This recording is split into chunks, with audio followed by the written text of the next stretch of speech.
Secara tidak langsung Di situ Nabi mengajarkan kepada kita hari besar yang lain cukup kita peringati, tidak usah pula kita begadang-gadang hati sarupa di Idul Fitri dan Idul Adha. Kadang-kadang itu ketika maulid Nabi itu kan kadang-kadang Nabi itu pada hari raya dipakai bakal lama sekian hari sebelum maulid itulah sibuk, sekian hari sudah maulid itulah sibuk, waduh selawat ulang dan lain sebagainya. Jadi apa dari itu? Kalau kita akan memperingati maulid, Isra Mi'raj dan yang lain-lainnya, cukup diperingati. Para nu memperingati maulid itu, para nu supaya tahu lu orang banyak balik, supaya tahu lu anak-anak kita bahwa anak Nabi itu, bahwa perjuangannya, bahwa kecintaan umat terhadap Nabi itu. Isra Mi'raj baru Ustaz model itu belum. Kadang-kadang anak-anak itu apa dan ibu tidak tahunya doa dan Isra Mi'raj itu. Satu malam Ustaz, ya model itu belum. Kadang-kadang apa dan ibu aku yang pemuliaan, jangan anak-anak awak pun tidak tahu doh dan satu malam. Sampai kita biasa menggunakan kalender Masehi. Ya Pak dari ibu-ibu yang memuliakan. Jadi itu 2 hari raya yang diridhoi Allah dan direkomendasikan Nabi untuk kita umat Islam. Cuma apa dari itu? Banyak di antara kita umat Islam yang merayakan hari raya Idul Fitri dan Idul Adha, tapi nang hakikat hari raya itu kita tidak tahu. Bahwa cara hari raya yang batu itu tidak tahu. Jadi apa yang harus kita lakukan ketika hari raya Idul Fitri? Pertama apa dari ibu-ibu yang memuliakan? Merujuk kita ke surah Al-Baqarah ayat 185 yang telah kita simak di awal tadi. Allah berfirman, "Walitukmilul 'iddah." Hendaklah kalian menyempurnakan puasa kalian. Jadi menurut Imam Syafi'i, litukmilul 'iddah itu disampurnakan puasa sampai maghrib. Ada pula yang mengatakan dapat dan ibu disampurnakan puasa kita sebulan Ramadan itu. Setelah disampurnakan puasa kita sebulan Ramadan atau sampai maghrib di akhir Ramadan itu, walitukabbirullaha ala ma hadakum. Hendaklah kamu bertakbir kepada Allah atas petunjuk yang telah Ia berikan kepadamu.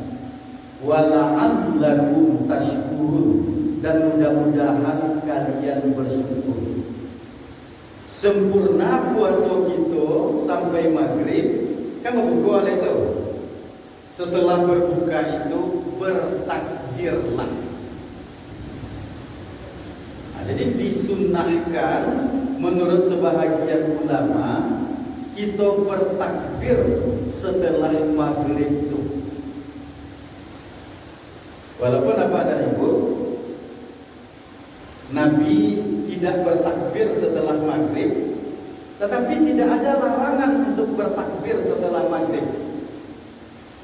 Namun dalam kitab Imam Syafi'i mengatakan, mendengar dari seorang ahli tafsir yang dikaguminya, makna bertakbir di sini itu memang setelah sempurna puasa kita 30 hari, sempurna sampai maghrib kita mengumandangkan takbir sama-sama atau surang-surang. Dan kata Imam Syafi'i apa dan ibu, takbir itu disyariatkan. Maghrib itu kan Ramadan sudah meninggalkan kita. Di bulan Ramadan kita perhatikan umat Islam betul-betul mensyiarkan masjid, mengimarahkan masjid. Boleh dikatakan 5 waktu itu rami jamaah di musajid. Tapi kita cari mereka apa dari bapa yang memuliakan maghrib, lain pada orang yang ke masjid lain. Lain pada orang yang namun mengumandangkan takbir sama-sama habis solat maghrib tu. Taruh isya. Habis isya tu lain pada orang yang namun mengumandangkan takbir. Bahkan apa dari ibu? Dianjurkan juga kita mengumandangkan takbir itu sampai pagi. Dan kita perhatikan apa dan ibu, itu yang namun takbir ke masjid itu anak-anak lainnya. Bahkan anak-anak pun tidak barang-barang lain itu. Amo di cia masjid itu tidak ada anak-anak ke masjid lain itu. Bahkan acok kena berang. Acok kena berang. Asia yang takbir dari kaset. Tanda kita bahagia bisa menyempurnakan puasa kita, mengampuni dosa-dosa kita dengan datangnya bulan Ramadan. Kita besarkan Allah. Allahu Akbar, Allahu Akbar, Allahu Akbar, walillahil hamd. Jadi itu yang pertama apa dari bapak yang memuliakan. Kalau Nabi memang mengumandangkan takbir ketika hari raya itu barangke dari rumah menuju sampai solat. Apa? Lain barang orang kita yang barangke dari rumah ke sampai solat itu sambil bertakbir. Boleh dikatakan ada dapat dari ibu. Awak mandamui sajanya bentuk mantan mai ke masjid itu kalau tanah lapang. Tunggu mantan mai ke kubur baca la ilaha illallah, la ilaha. Di mana jalan Rasulullah itu? Nabi mengajarkan kalau mantan jenazah ke kuburan itu kita berjalan penuh rasa haru, takut. Kita betul-betul merenungkan bahasa kita kamu dari kubur nanti.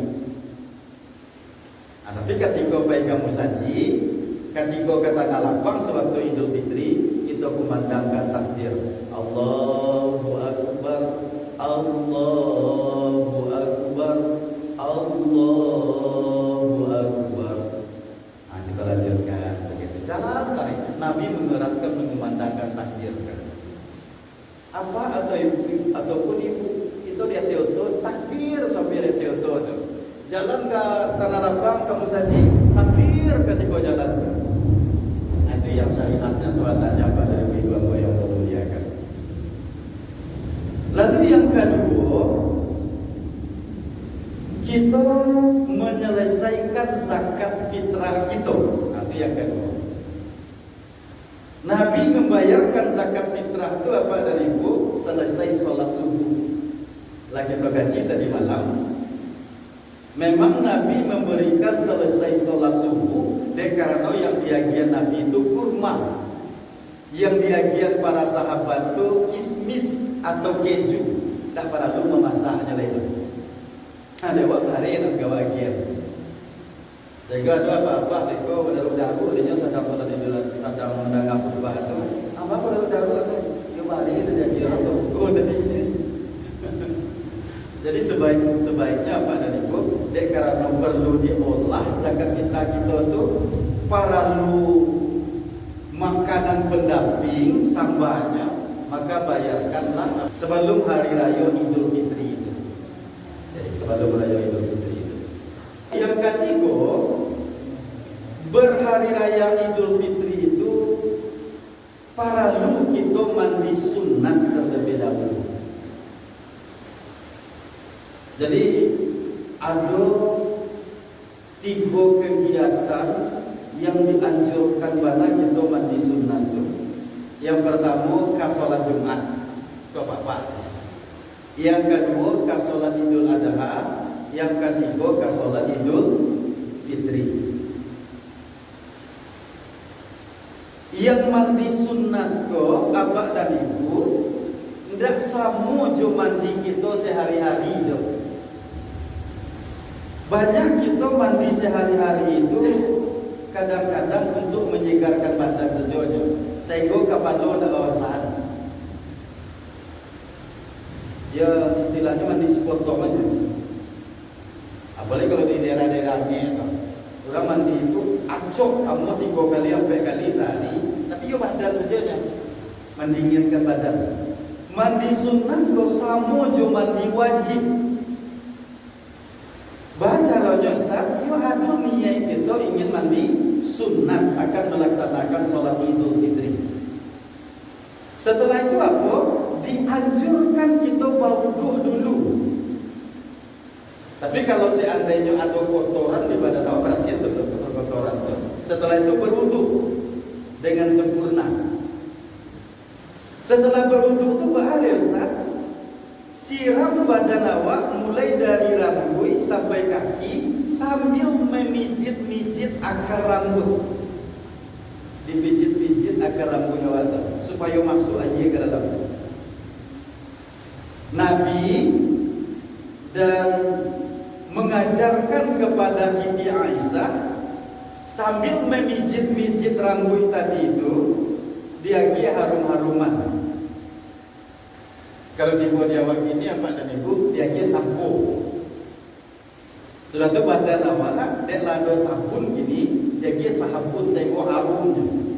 Daki tangga, badan harum dinya. Jadi setelah ratu apa dan ibu disampoi rambut, disabuni badan, itu dalam kajian fikih dianggap satu kali mandi. Mandi wajib tak itu belum. Sudah tu diberasihan sabun tu dengan menyiram dari ujung rambut sampai ke bawah sehingga habis sabun tu. Dipandang sudah 2 kali. Supaya lebih berasi, sirami dengan merata 1 kali lagi. Mandi wajib termasuk mandi sunat yang tujuan kita untuk beribadah, untuk melaksanakan sholat Idul Fitri. Dianjurkan kita mandi itu dengan bilangan gasal, bilangan ganjil. Bara ganjil itu apa dan ibu? 1, 3, 5. Kalau sekali itu tak mungkin sabun-sabun juga. Ingin kita dapatkan bilangan ganjilnya 3 kali. Ya. Sabun-sabun diharum bang. Diharum.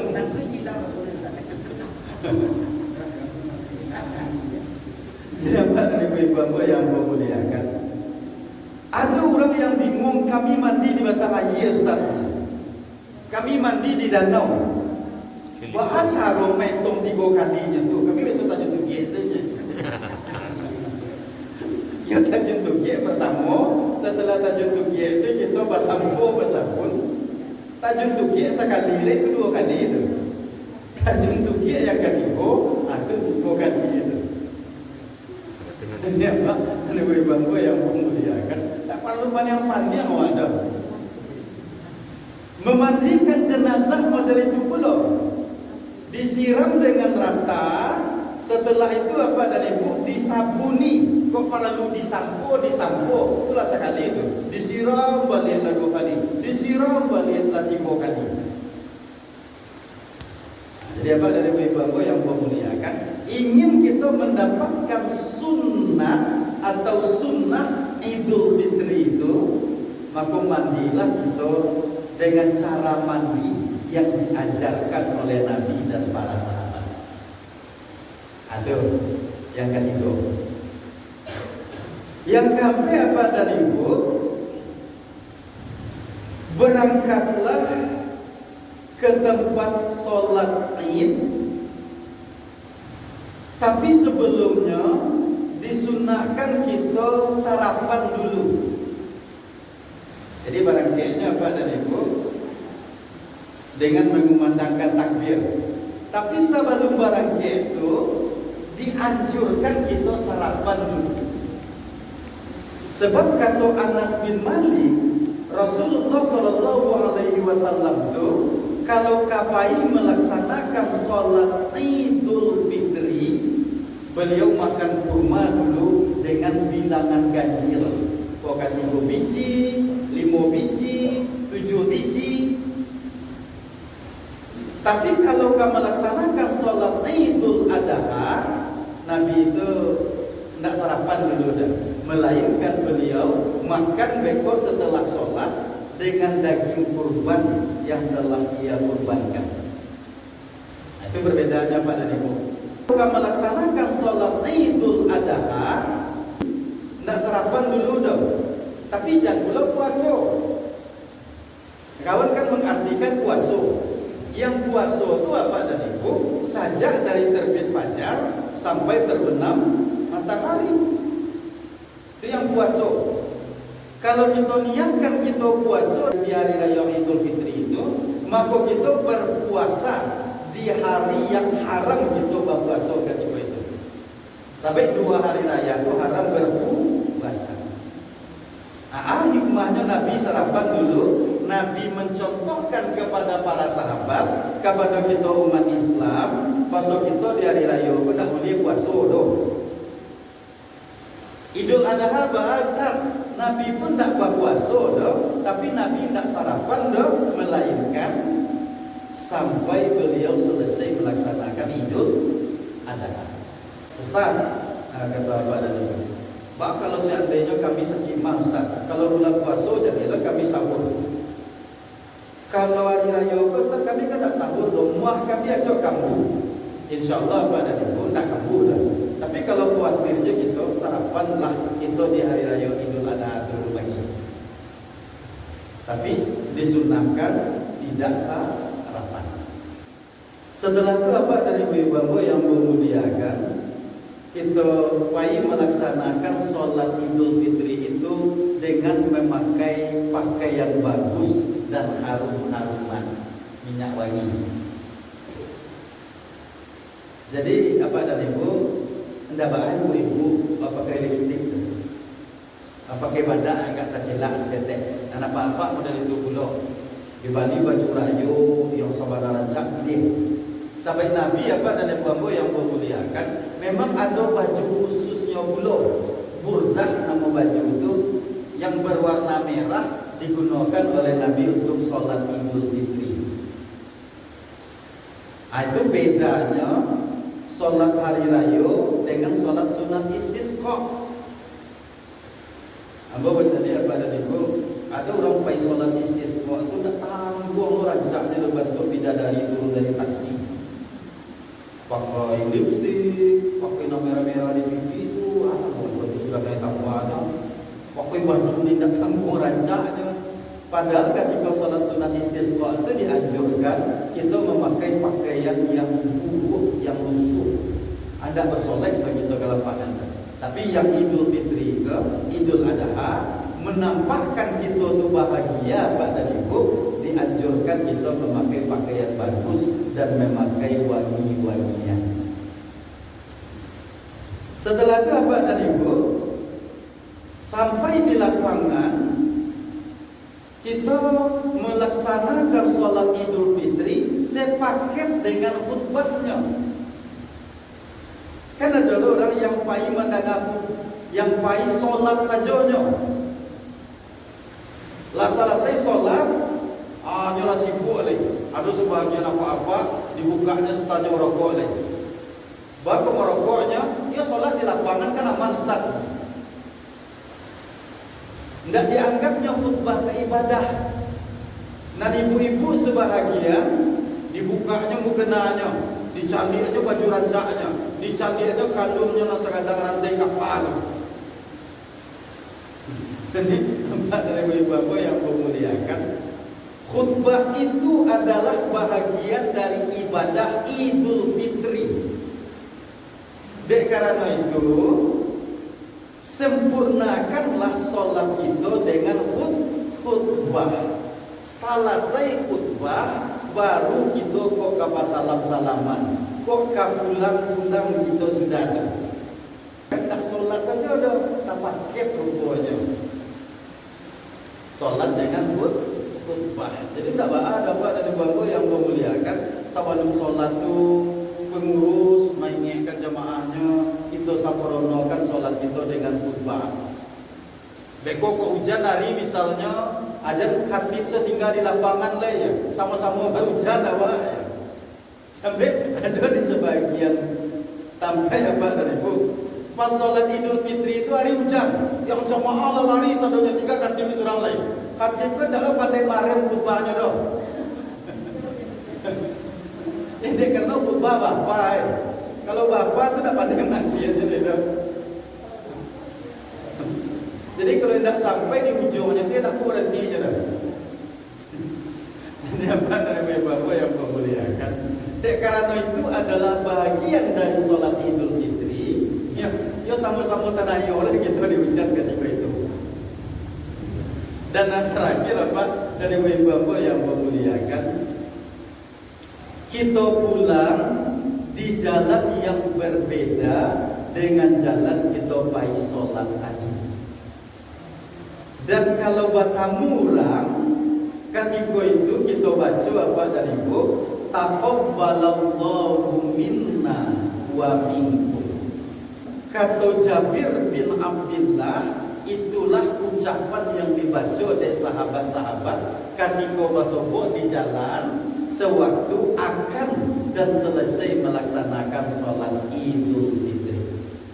Jadi bukan minal aidin wal faizin, minal aidin dari orang yang kembali, wal faizin dari orang yang mendapat kemenangan. Apalah maksudnya itu.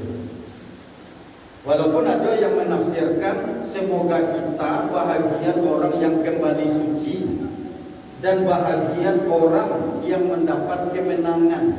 Tapi tidak ada dicontohkan oleh Nabi dan para sahabat membaca itu. Ucapan lebaran yang diajarkan oleh sahabat itu apa dari ibu? Taqabbalallahu minna wa minkum. Semoga Allah menerima ibadah kami dan ibadah kalian. Semoga Allah menerima ibadah kita. Jadi kalau kita bersalaman, lancar. Sampai Nabi mengatakan, tidaklah dua orang Islam yang saling bertemu dan saling bersalaman, melainkan Allah ampuni dosa-dosa keduanya sehingga mereka berpisah. Ada orang salaman sambil cipika-cipiki, Ustaz, kalau lain saja jenis dah ada. Kalau je laki-laki juga di sini. Itu yang masalah. Kadang-kadangnya cipika-cipiki je laki orang, je lakinya dah. Justru dosa dan tapi jadi lain. Ini apa dari bapak yang memuliakan? Hikmahnya kita pulang dengan jalan yang berbeda. Pertama apa dari bapak yang memuliakan? Supaya banyak orang masuk bersilaturahim. Jadi ibu kalau ke sholat di Siko, awak tinggal di hati itu di Tanah Batu, kamari mulia lah di jalan Siko. Kalau kamu pulang mereka baik masalah. Putar. Jauh benar. Cari jalan yang ada ke.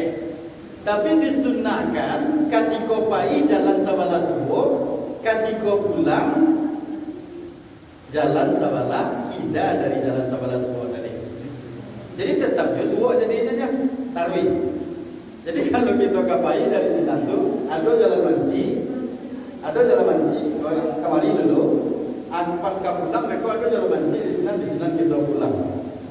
Itu hikmah yang pertama. Banyak orang bersobo, banyak bersilaturahim. Yang kedua kita mendapatkan jalan kanan tadi. Yang ketiga apa? Jalan dan apa yang kita temui di jalan itu apa dan ibu? Menjadi saksi di hadapan Allah kalau kita melaksanakan sholat Idul Fitri. Begitu pula melaksanakan sholat Jumat apa dan ibu. Jadi dicari jalan yang berbeda itu supaya banyak menjadi saksi. Apa dan ibu-ibu yang memuliakan. Jadi model itu sebenarnya ketika kita baik melaksanakan sholat tadi itu. bukan bagadang-gadang hati saja. Sambil pulang di samping kita saling bersalaman, mengucapkan taqabbalallahu minna wa minkum. Ada sebahagian orang berpendapat karena masih tanggal 1 Syawal, kita masih dibolehkan untuk bertakbir sampai 1 Syawal itu meninggalkan kita. Bila tu Bapak dan Ibu, ketika azan maghrib sudah dikumandangkan. Jadi pada itulah kira-kira Bapak dan Ibu yang memuliakan cara merayakan hari raya Idul Fitri menurut agama Islam. Semoga bermanfaat bagi kita bersama. Terima kasih. Billahi taufiq wal hidayah.